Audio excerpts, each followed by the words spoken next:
All right, so this video is about doing limits analytically. We're going to do all of these by hand. We're going to use a graphing calculator to verify our answer is correct, but we're still going to do them by hand. So the first property we're going to look at is our direct substitution property, and that basically means plug the number in. So if we have a polynomial or a rational function, and a is in the domain of f, that means it's continuous at that value, then you could just plug x of a in. So if we plug it in, you get f of a. So how that works is this way. So we take the limit here, and all we're going to do is plug in -1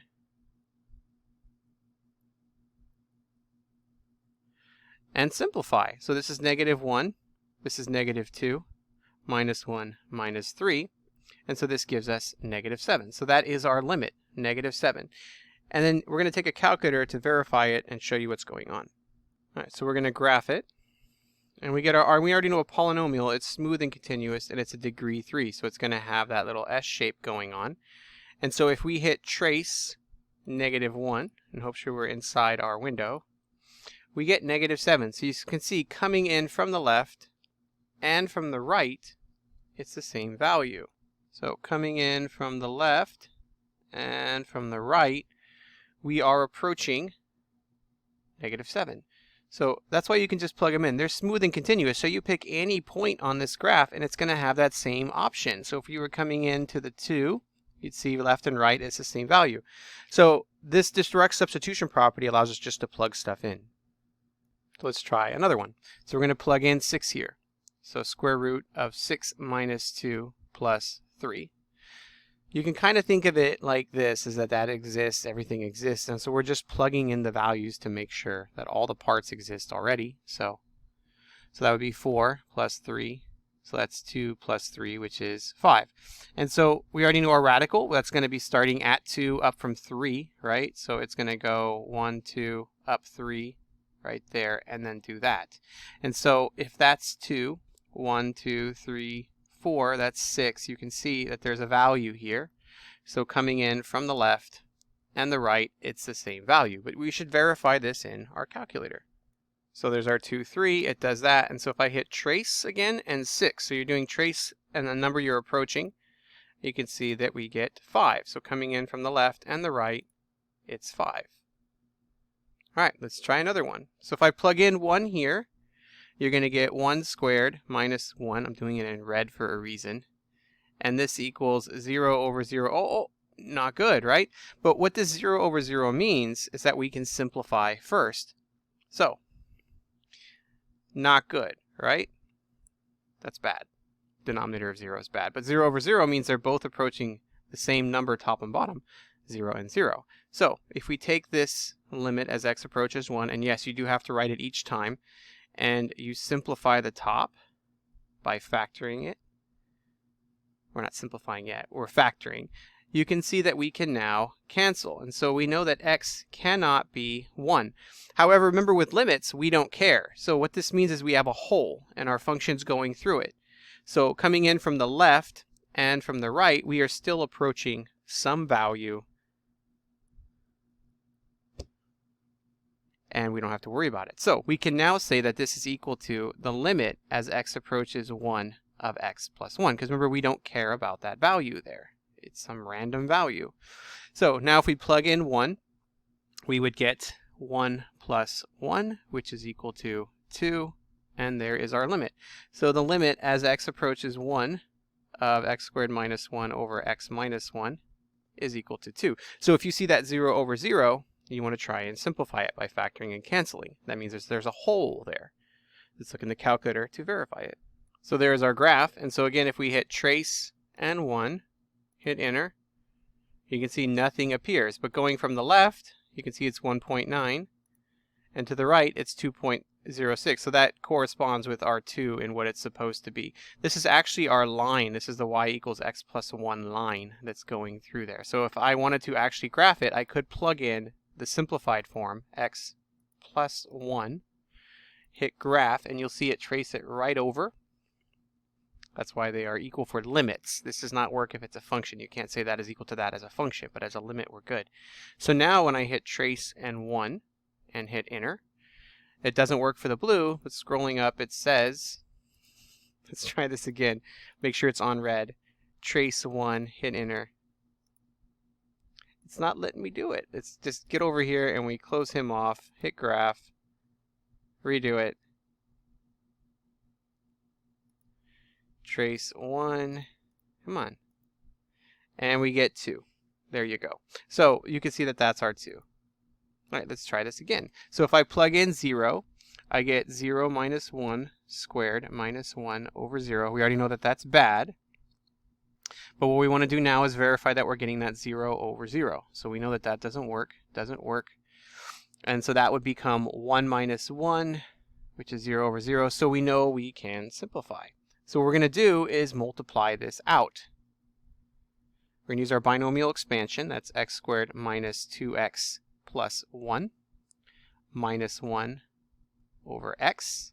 And you now see that that 1 and 1 cancel, giving us the limit as x approaches 0 of x squared minus 2x over x. And see, now we can cancel the x. See, this is the point, is this x minus 1 was giving us issues, so by factoring we can get rid of it. This x is the one giving us issues, and so by seeing 0 over 0, we know we can factor out the top and cancel it. So the x will cancel one of each, so limit as x approaches 0. And let's factor it this time just so that we have that consistency. Cancel, cancel.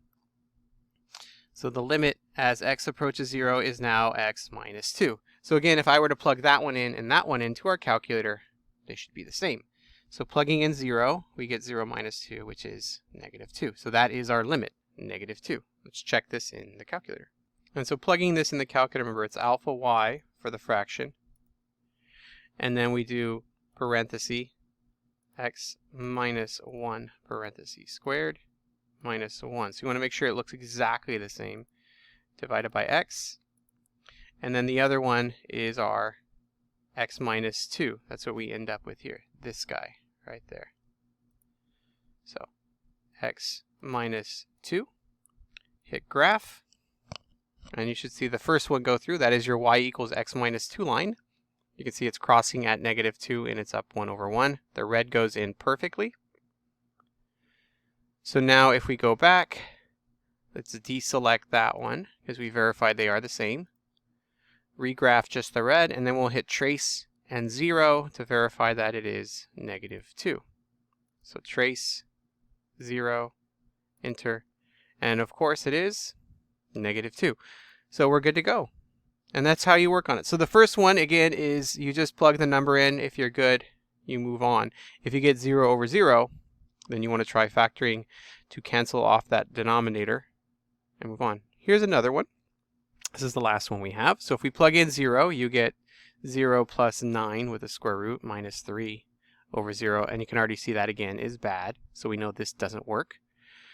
And then that would be square root of 9, which is 3. 3 minus 3, again, is at 0 over 0. So we can simplify. But what do you do with this? And so that's why I have a little hint up there. It says rationalize the numerator. And that's what we're going to do. So how you do that is you're going to multiply the top by the conjugate. So square root of x plus 9 plus 3. You change it to a plus. And if you do the top, well, you got to do the bottom as well. I don't know why I put a 3 there. Let's change it back to an x. All right, so going back just to see the process that's happening here, we did this factoring to get rid of the x minus 1. We multiplied this out and factored to get rid of the denominator. The denominator is the problem. So our main goal here is to cancel this off. This guy needs to disappear. So what that means is that top needs to simplify into something that has an x that will cancel, right? A factored out version of x. So by doing the conjugate, we're going to be able to use difference of squares and give us what we need. So this would become the limit as x approaches 0. And then square root of x plus 9 times square root of x plus 9 is x plus 9. So that's the first term. And if you remember with difference of squares, the middle terms cancel, so we don't have to worry about them. So it's just square root of x plus 9 times square root of x plus 9, negative 3 times negative 3. And so on the bottom, we leave this alone. Like that. Because again, you're going after x. And so if you're going after x and trying to get rid of him, you don't want to distribute it in. You want to leave him there so that we can cancel it in a factored form. So now everything should work out perfectly because these are prepared for you to work. And so you can see that 9, take away 9 is 0, and we end up with just x. And there you go. So now you can see that that x cancels. And now we say the limit as x approaches 0 of 1 over the square root of x plus 9 plus 3. And so what we've done by using the conjugate as well is the denominator now is a plus, not a minus. So now we can use our direct substitution. And so we plug it in, 1 over square root of 0 plus 9 plus 3. And that would be 1 over 3 plus 3, which is 1 over 6. And again, you want to verify this in the calculator. So we're going to plug that one in and the simplified form, and they should overlap. All right, so alpha y fraction square root x plus 9, scroll out, minus 3 all over x, and then we do it again. So alpha y fraction 1 over second square root x plus 9 plus 3, and everything is correct, then they should overlap each other. So there goes the blue, that's our first one. And here comes the second one. And they do, they overlap perfectly. And so again, if we hit trace and 0 and hit enter, you can see that there is nothing there. That was our 0 over 0. And so we will go back. Oh, it worked this time. Look at that. Scrolling up works. So 0 equals 1/6. That matches our answer perfectly. So for the red, that guy, it's 1/6. Everything's perfect. And there you have it.